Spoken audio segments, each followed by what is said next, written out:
श्री गुरुदेव दत्त। जय माधव, राधे कृष्ण। कल के सत्संग में वीडियो में हमने देखा कि भगवान कल की रुद्र अवतार किन परिस्थितियों में प्रकट होंगे। अभी सखाओं के प्रश्न है कि सब कालखंड क्या होगा। जो कालखंड हमारे सामने है उसके हिसाब से मैंने बोला ही है कि 2020 से ही युग परिवर्तन का प्रोसेस शुरू हो गया है। भगवान को धरती पे अवतार लिए हुए करीबन 28-29 साल हो गए हैं। परफेक्ट नहीं बता सकता, मर्यादा है। मालूम है कितना हुआ, दिन भी मालूम है कितना, साल कितना, लेकिन भगवान की मर्यादा है, नहीं बता सकते। तो करीबन 28-29 साल के अवतारी पुरुष हो गए हैं और 2020 से युग निर्माण की सब प्रोसेस भी परमात्मा की कृपा से शुरू हो गई है पूरे विश्व में।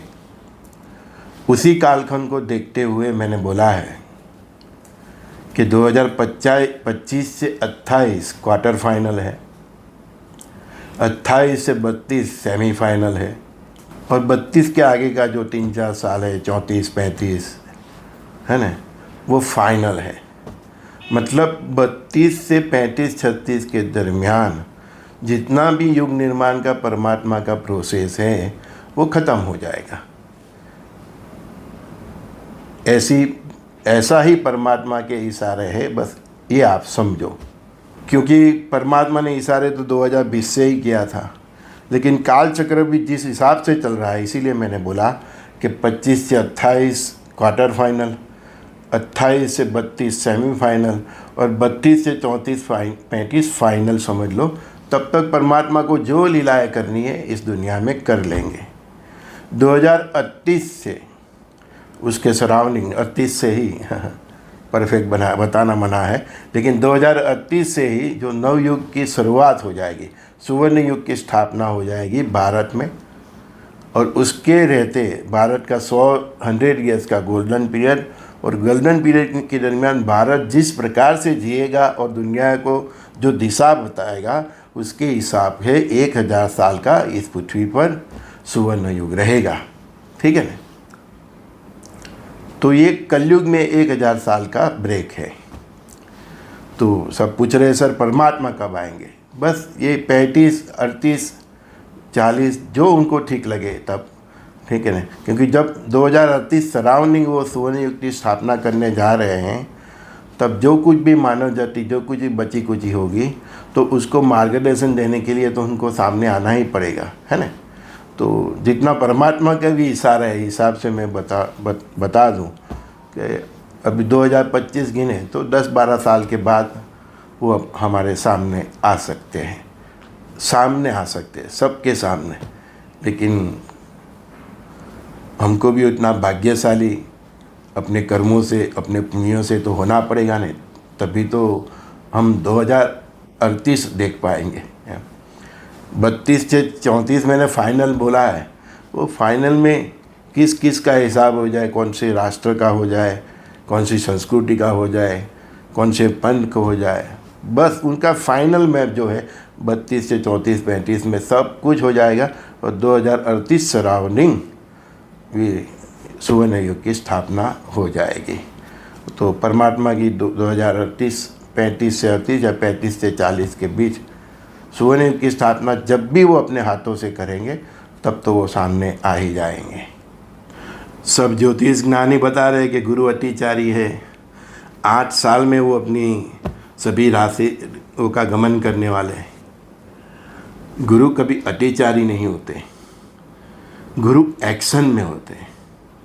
जब गुरु एक्शन में आ जाते हैं ना, तो ब्रह्मांड का कोई भी शक्ति उसके सामने नहीं आती, क्योंकि गुरु ही परब्रह्म परमात्मा का स्वरूप है। गुरु के ऊपर ही हम आगे की शक्ति तो परब्रह्म परमात्मा। तो गुरु अतिचारी है, मतलब गुरु एक्शन में है। तो आप ये समझ के चलो कि ये अगले 8 साल में 2025 से 32 मैंने बोला है, तो अगले 8 साल में जो भी इस दुनिया में जिस प्रकार की भी बुराई होगी, गन की होगी, है ना, बुराई, हम जिसको बुराई गलत, तो जिस प्रकार की भी बुराई होगी वो सब क्लीन कर देंगे। गुरु इंसान की ज़िंदगी बनाता भी है और बिगाड़ता भी है, क्योंकि गुरु ही परब्रह्म परमात्मा का स्थूल स्वरूप है, समझ लीजिए, है ना। जो कार्य परमात्मा की भक्ति से भी आपका नहीं होता है, पूजा पाठ से भी नहीं होता है, वो गुरु के आशीर्वाद से हो जाता है।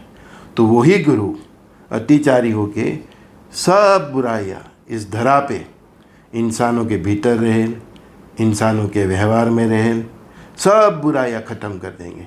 इसीलिए जो सुधर गया वो बच गया। हम इसलिए तो बोल रहे हैं क्या, शुद्ध सात्विक जीवन और चरित्र संभाल लो भैया तो बच जाओगे, नाम स्मरण कर लो।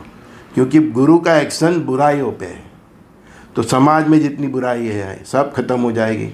सब इंसानों जितने भी बुरे हैं सब खत्म हो जाएंगे, जितने बुरे राष्ट्र है सब खत्म हो जाएंगे।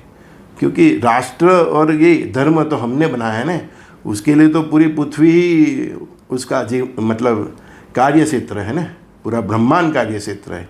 तो वो पृथ्वी क्लीन करने जा रहे हैं। इसमें भारत हो, चाइना हो, पाकिस्तान हो, यूरोप हो, अमेरिका हो, उससे कुछ लेना देना नहीं है। हाँ, गुरु सब सफाई कर देंगे और उसकी चाल पे ही सब ये शनिदेव, मंगल देव, राहु जी, हमारी सबकी दृष्टि शनि राहु केतु पे है ना। सब मंगल के, मैं भी बनाता हूँ मंगल अभी एक्शन में है, ये है वो है, लेकिन वो सब किसके इशारे पे काम करता है? गुरु के इशारे पे। गुरु के कहने पे ही सब ये अपने अपने कार्यों में लगे हुए हैं। शनिदेव भी, मंगल देव भी, राहु केतु सब ग्रहमान, उसके इशारे पे ही अभी ग्रहणों का भी आयोजन होता है। जो भी ग्रहण आ रहे हैं, ग्रहण का मतलब क्या? पाप का विनाश, है ना। तो जितने भी ग्रहण हो रहे हैं, जो भी ग्रहों की जो चाल है, वो गुरु को सपोर्ट करने के लिए है। गुरु ने जो परब्रह्म परमात्मा हम जिसको बोलते हैं, उसका जो स्थूल स्वरूप है और सूक्ष्म स्वरूप में भी है ना, तो उनके इशारे पे ही सभी ग्रहमान काम कर रहे हैं। तो मैंने जो बोला है कि अभी 6 तारीख के बाद आप देखना युद्ध की ओर फिर चालू होती, तो जितना कितना किधर करना, फिर अगले साल मार्च अप्रैल मई के बारे में बताया, तो कितना किधर कितना तांडव करना, वो सब गुरु के हिसाब से ही ये ग्रहमान परिस्थिति का निर्माण करेंगे। ग्रहण भी इसके हिसाब से ही आएंगे और सब जो भी उसको करना है इधर प्रोसेस करेंगे। तो इसीलिए, और देवों के देव महादेव सबके गुरु के गुरु है, तो इसीलिए हम बार बार नित्य प्रार्थना करते हैं, ओम शिव आदि शिव महाशिव सदा शिव शंकराय नमः। कोई माधव का नाम जपने को बोलता है, तो आप गुरु को पकड़ लीजिए। हाँ, सभी दोस्तों को जो जिज्ञासा थी तो मैंने बता दिया कि भाई 2035-38 के आसपास, ज़्यादा से ज़्यादा 2040 तक परब्रह्म परमात्मा ने जो अवतार लिया है ना, जो हरि और हर की लीला है, जो कल्कि का रुद्र अवतार है, वो सामने आ जाएंगे। ऐसा गुरु महाराज का भी इशारा है, ऐसा समझिए। फिर भी तो परमात्मा की इच्छा है, वो जो करे से होई, है ना। तो नव निर्माण होना है, कंफर्म है। परमात्मा इस धरती पे आ गए हैं, वो भी मैंने बता गया कि करीबन अभी उनकी 28-29 साल की होंगी, तो वो जब आएंगे तब राउंड अबाउट 40 के आसपास होंगे उनकी। मैं वो सब देखेंगे, उनका स्वरूप भी मुझे थोड़ा ख्याल है। आएंगे तो आपको ज़रूर बताऊंगा। हम सब को पहले तो वो कालखंड तक हम सबको पहले तो सर्वाइव करना है आपको, मुझे, सबको। हमने वो कालखंड तक सर्वाइव कर लिया तो फिर हम भाग्यशाली होंगे, तो सर्वाइव कर लिया हमने या हमारे बच्चे, हम परिवार ने। तो जो भाग्यशाली होंगे वो अवतारी पुरुष के, जिसको कल की अवतार कहते हैं, रुद्र अवतार कहते हैं, है ना, माधव है, हरिहर की लीला है, तो उसका दर्शन सब करेंगे 2035 से 40 तक मैक्सिमम। बाकी तो परमात्मा की इच्छा। संजय दस्तिका, सभी दोस्तों को प्रणाम। Shri Gurudev Datta. God bless you all.